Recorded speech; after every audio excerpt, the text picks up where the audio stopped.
Élément indispensable pour l'hygiène, le savon est devenu incontournable à cause du coronavirus. Depuis fort longtemps, le savon est utilisé pour l'hygiène corporelle, vestimentaire, mais quelles sont les vertus de ces produits, comme dans le cadre de la lutte contre la Covid-19?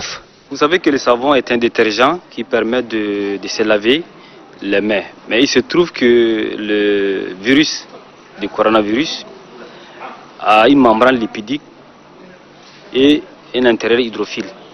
Et le savon également a ses deux composantes. Il y a une partie hydrophobe, c'est-à-dire qui déteste l'eau, et il y a une partie qui aime le lipide.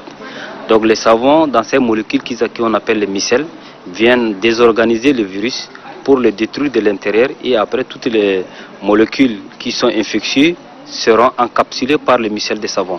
Si on arrive à mettre un système de santé et un comportement d'hygiène qui permet de se laver les mains pour toute action ou pour toute décision pour manger ou pour se saluer ou même après salutation, on aurait dû éviter plus de 80% des maladies pour lesquelles nous devons aller à l'hôpital.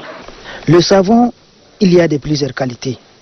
Mais lequel de ces produits est adapté pour le lavage des mains? Les savons coton-Tchad, les savons de Marseille, tous les savons à usage au Tchad qui sortent des usines agréées sont de bons savons qu'il faut utiliser tout le temps avec de l'eau.